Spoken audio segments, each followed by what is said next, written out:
All right, guys, welcome back to the Sooner Storm podcast. I'm here by myself this week. Lane's out of town. Connor's not feeling so well tonight, so I thought I'd just do this one solo. A lot of stuff to unpack this week. A big time game last week, Cotton Bowl in Dallas, one of the biggest games of the year, every college football season, the Red River rivalry. Obviously, for SOU fans, that didn't turn out the way we wanted it to, not even in the slightest. Texas rolled in there, ranked number one in the country.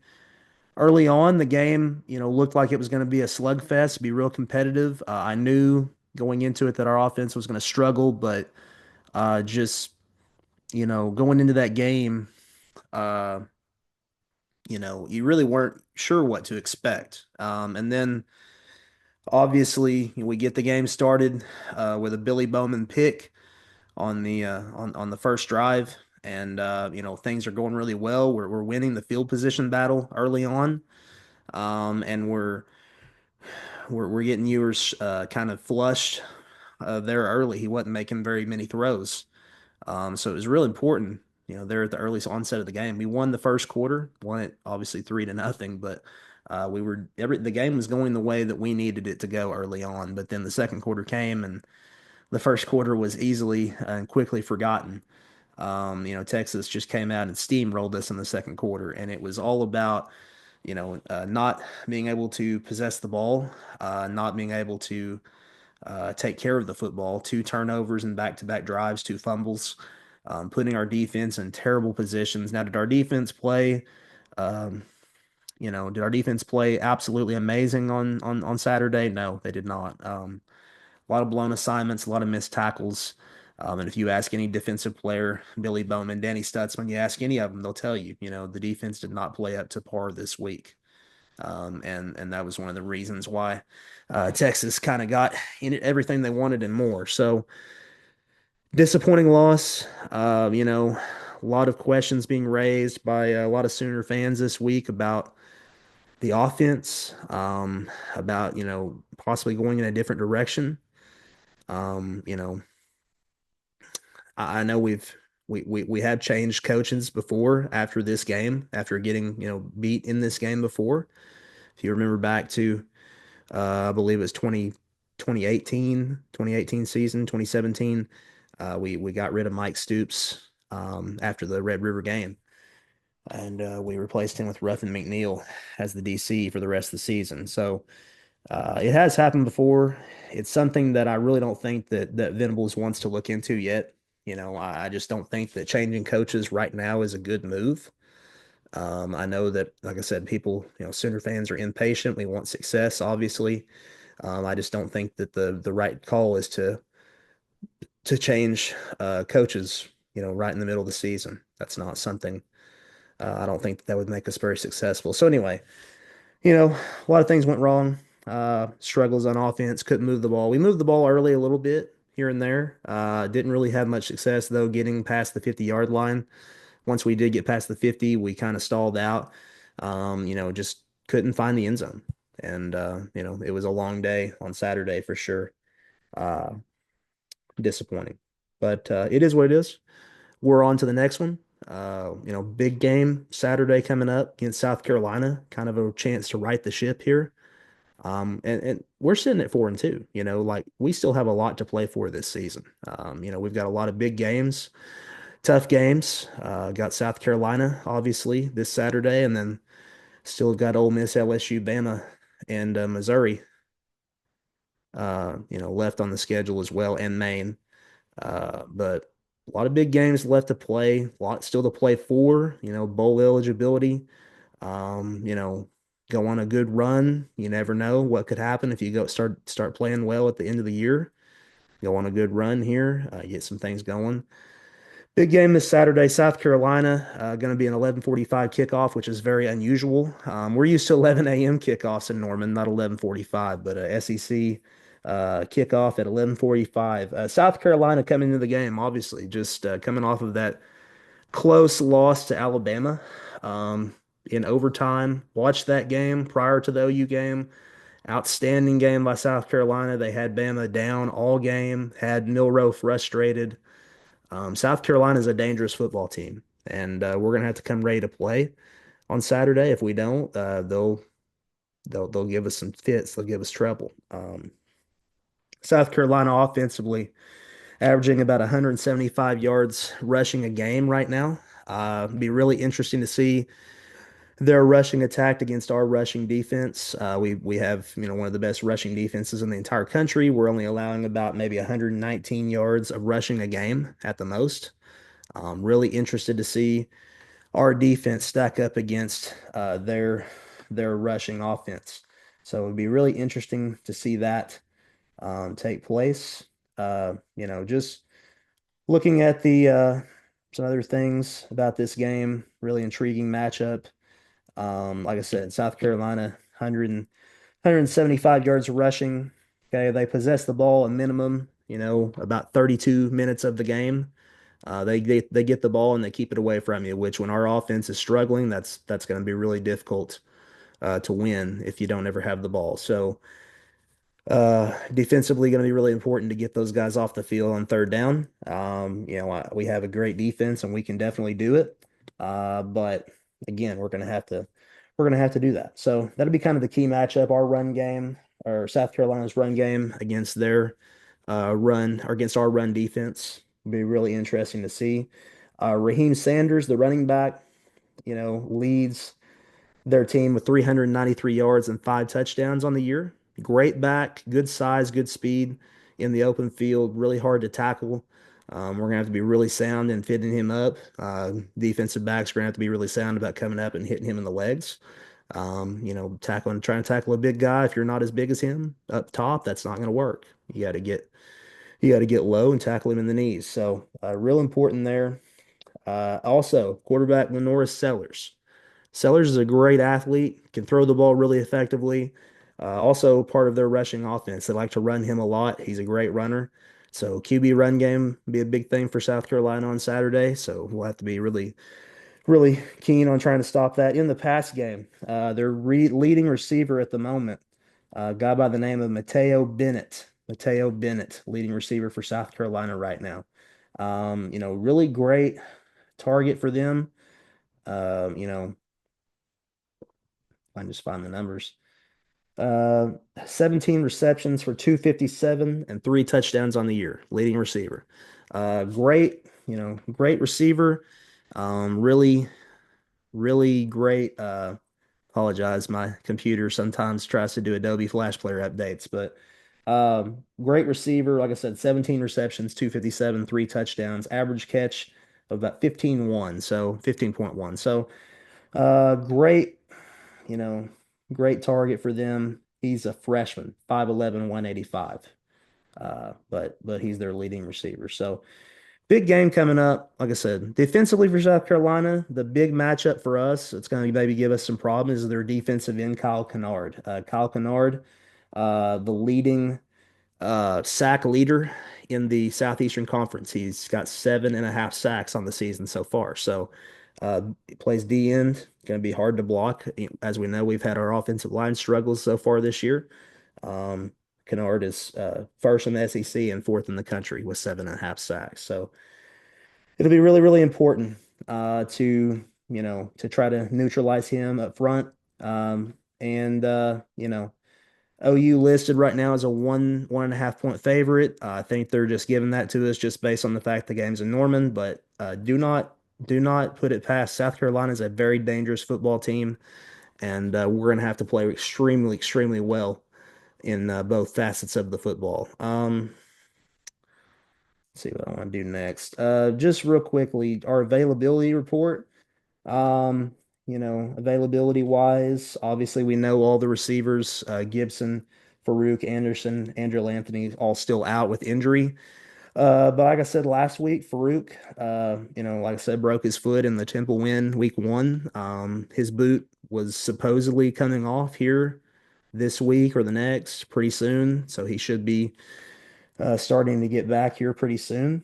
And we know all the others: Gentry Williams, Kendall Dolby, Hatchett. Cade McIntyre, the tight end, listed as doubtful. Sam Franklin, the running back, listed as doubtful. You haven't seen Franklin a lot on special teams, kickoff return, things like that. Pretty good return man. He'll be doubtful. And then Dion Burks upgraded from out to questionable. So uh, questionable. David Stone, the D lineman, D tackle, he went from questionable to now not even on the list. So he will play Saturday. So big time there. Get David Stone back. Um, but again, let's just take a second and just kind of talk about, the major topic. Like I said earlier in the game or earlier in the show, I don't think that firing Seth Littrell is the answer. I don't ever think that firing a coach midseason is really going to get you a better result. Like I said, people will go back and say, "Well, we got rid of Mike Stoops in 2018, and we went with McNeil, and we won the Big 12 title and went to the playoff, right?" Well, yeah, but we ended up in the playoff, and Bama hung 28 on us in the first quarter. But I just don't think that that's the way to go. I think that the players have developed a relationship with the trail right now. I know things aren't going the way we want them to, but that's just the nature of college football. Things are not going to go always how you want them to. We're going to have to just try to, ride the wave. And I think as those see, I think Latrell's really just got to simplify. You got a freshman quarterback in there with no really big offensive weapons, offensive targets right now, and we're gonna have to be really simple. We got to find a way to run the ball better. I think that we saw some glimpses last week against Texas early in the game, but then as the game went on, Texas kind of closed off those run lanes. So we'll have to figure out a way to run the ball better. We'll have to figure out ways to get Hawkins going early with some really good short passes. And then whenever the deep shots are there, we've got to be able to take them. BV showed the film apparently of the Texas game and showed, where plays needed to be made that weren't. So we're gonna have to take the shots when they're there. And we'll get burned sometimes, but when the shot's there, you gotta take it. So really, really important. Um, sorry. When the shots are there, you gotta take them. You just have to. So really important to take some of those shots.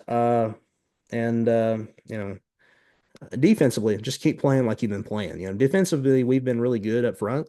Defensive line, linebackers, like I said, our rush defense has been really great. I know last week against Texas, we had some really poor missed tackles here and there, had some blown coverages, blown assignments, things like that. But I mean, what do you expect? Our defense is on the field probably most of every game we play. Usually you would like for your offense to possess the ball a lot, as opposed to your defense just taking the field every 5 minutes, or in our case, every minute and a half. So I'm trying to be positive. I think a lot of OU fans need to try to be more positive. We signed up for the SEC, and this is what the SEC brings, right? So when you chase the money, this is what you get.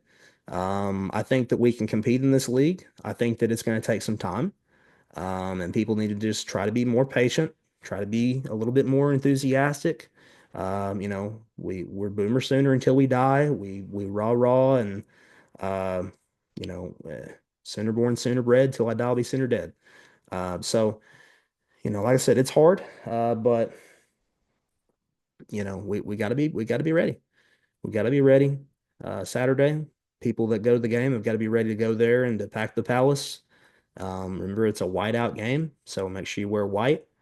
Be loud, be proud, stand up the entire game. Don't leave early. It's like I said, South Carolina's a good team. They're coming in ready to beat us. Just a lot of respect for Shane Beamer and what he's done at South Carolina. Very competitive, very tough team to beat, and we're gonna have to be on our game.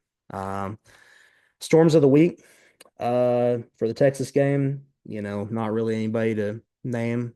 Just a disappointing game all around. But my guy, I'm looking anybody on offense. I'm not going to name specific players, but any person on the offensive side of the football, lineman wise, skill player wise, anybody willing to step up this week and to make a big impact in this game.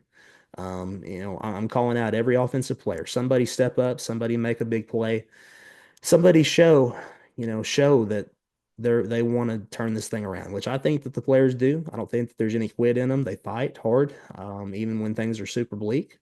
But anybody on offense to step up, whether that be a receiver, a running back, or be the quarterback Hawkins this week. And then defensively, keep flying around to the football. Maybe another RMT kind of game where he comes in late with 2 minutes left, makes a big time 2 or 3 sacks. Maybe Stutzman's all over the place. Maybe Billy Bowman comes up with a big pick. Maybe it comes from an unlikely person. Maybe Robert Spears Jennings has a great game. Maybe somebody on the outside like a Des Malone has a great game. So, a lot of big things. Maybe maybe even Kanai Walker has a big game. Number of guys that can make a big impact for us this week. So a lot of things to look forward to. Obviously, a great opponent, South Carolina coming to Norman. One of the listen, all of our games, the rest of them besides Maine are going to be dogfights. We're going to have to come out ready to play, be juiced when we start, and we're going to have to be all systems go, ready to ready to punch them in the mouth because they're going to come ready to play and punch us in the mouth, and we've got to beat them to the punch. So, big time game, and just real excited about that. So, real quickly before I get off of here, because I'm kind of running out of breath for talking this long, but real quickly before I get out of here, some big games this week. Just to start off, uh, Nebraska, 11 a.m. Fox. Nebraska on Big Noon kickoff travels to Indiana. Undefeated Indiana at 6-0. They are a 6.5 point favorite. Give me the Hoosiers. I'm on the uh, I'm on I'm on the Coach C bandwagon. I love the Hoosiers. Give me Indiana at home. I don't know if it'll be tighter than 6.5, but give me Indiana at home to beat Nebraska on Fox at 11 o'clock. East Carolina at undefeated 23 ranked Army. Love Jeff Monken. Love what they do at Army. Love watching them play. I love watching the Army Navy game every year. Give me the Black Knights. They will remain undefeated. And like I said, if Army and Navy both remain undefeated and keep going, it could be a deal where they play in the AAC championship game one week, and then the very next week they play the Army Navy game against each other. So the loser might have a chance at redemption. And of course, that those two games possibly could be for a playoff spot. So really, really, really, really big game there for Army to remain undefeated. Alabama, Alabama coming off that really close win against South Carolina at home, traveled to Tennessee. Okay, traveled to Tennessee, the big time rivalry there in Knoxville. Um, you know, um, the spread has it at Alabama a 3 point favorite on the road, a 2:30 SBC game. I've been thinking about this one all day. Really, really, um, just been thinking about it all day. Haven't really been able to put a finger on who I wanted to pick in this game. A lot of ways I could go with it. Um, I will take Bama. I don't really want to, but I'll take Bama. Tennessee's a great team. I think since they've started SEC play, their offense is kind of taking a slide down a little bit. They beat Florida last week. Close game in the SEC, big rival there. I think that they have a little bit of a step back this week. I think Bama comes in there and handles business. I think Bama kind of got back on the right track last week after that Vandy loss. Give me Bama. It'll be about a 3 point spread. It'll be a tight game there. So give me Bama. Another big game, if I can scroll and find it, LSU and Arkansas play this week. LSU a 2.5 point favorite on the road at Arkansas. I don't like Brian Kelly. I don't like LSU. I'm a big Sam Pittman believer. I like what they do at Arkansas, but just too much LSU, too much offense. Give me the Tigers on the road. It's gonna be a tight game. It's gonna be a real tight game. It's gonna be hard, for either team really to gain control of that game. But give me uh, give me LSU on the road. It would be a tough one for the Tigers to pull out, but give me LSU. And then the last thing here I'll say, the prime time college game day, 6:30 prime time ABC, number 5 Georgia coming in at 5-1, the loss to Alabama. taking on the number one ranked team in the country, the Texas Longhorns that we faced last week. They are perfect 6-0. Uh, Texas currently a 5-point favorite at home against the Dogs. At the beginning of this season, this was the game that everybody had penciled in. Georgia was the number one team at the beginning of the season. No one had challenged them until we got to the season, and Georgia did not look as good as they have in the past. Now, does that not mean that Georgia is still one of the top teams in the country? No, they are one of the best teams in the country. They prove it week in and week out. Kirby Smart is the best coach, has been the best coach, is still one of the best coaches. Steve Sarkisian, again, this is coming from an OU fan. Steve Sark, one of the best coaches in the country, has built an absolutely unbelievable program at Texas. As much as I hate to say all this stuff, it's true. I have to be real. Has built an unbelievable juggernaut at Texas. It looks kind of like an Alabama 2.0 down there. Big time recruits in and out of the building. Just the blue, really has set themselves up for much success in the SEC. Again, as an OU fan, I hate to say that, but he's done an outstanding job. I got to give the man credit. So big time game, Georgia at Texas. Um, you know, look for Carson Beck on offense for Georgia to have, try to have he has to have a big game. And him and Trevor Etienne, I think they have got to have a ginormous big time game. Isaiah Bond injured in the game last week. Look for him to come back this week with a vengeance, make some big time plays. And Quinn Ewers struggled early on, finished the game on a high note against us last week, and look for him to have a great game. And also Wisner, the running back for Texas. When Jaden Blue went down, when Jonathan Brooks went down, Wisner was able to step up and be a big time player for them. So. You know, again, OU fan here. I hate to do it. I hate to say it, but you know, Georgia will come ready to play. Georgia will come ready to play. Don't get me wrong, it'll be an outstanding game. But give me Texas to beat Georgia at Texas. Georgia goes into Texas. Texas beats them. I'm looking at a one possession ball game there. A low scoring dogfight, hard nose, hit you in the mouth game, where probably the last team to have the ball wins the game. But give me Texas, and you know, I again, I can't sit here and tell you that Texas isn't the number one team in the country. They've proven it week in and week out. They've played great ball against us last week. They've played great ball against everybody else they played. They are legit. They're a good team. So again, don't like to say that out loud as an OU fan, but I've got to be real and I've got to be true to college football. And Texas, as much as I don't like to say it, they are elite. So big time game there. Um, I think that's all I have to cover tonight. Um, like I said, big time game this Saturday. OU needs to come out, hit South Carolina in the mouth early and often. They need to get some big time stops early on. Offense needs to get in a rhythm. So Latrell needs to call some good plays for Hawkins to get in a groove early. We need to find a way to run the football. And like I said, Deion Burke's questionable right now. Maybe he'll be back. Maybe he won't. We don't know. Whoever is back in that receiver, we're going to have to find ways to make some big plays on the edge, on the perimeter. So we got to find a target. JJ Hester type guy. Whether we bring back Jacoby Johnson from defense and have him play receiver again, I don't know. We got to find something that works. So look for a big game from somebody on the offensive side of the ball. Defensively wise, it could come from a number of sources. My biggest thing is continue to play well as a unit, continue to tackle the football well, and continue putting us in positions to win games at the end. And at the end of the day, guys, survive and advance.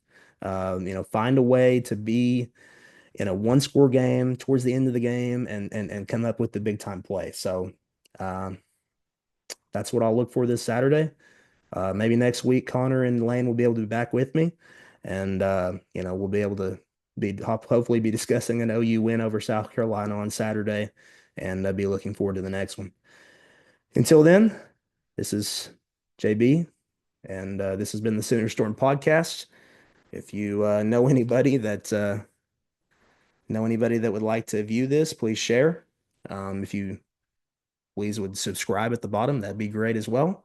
And we look forward to you guys viewing any of our other videos listed below, any of the breakdowns that you may have missed already.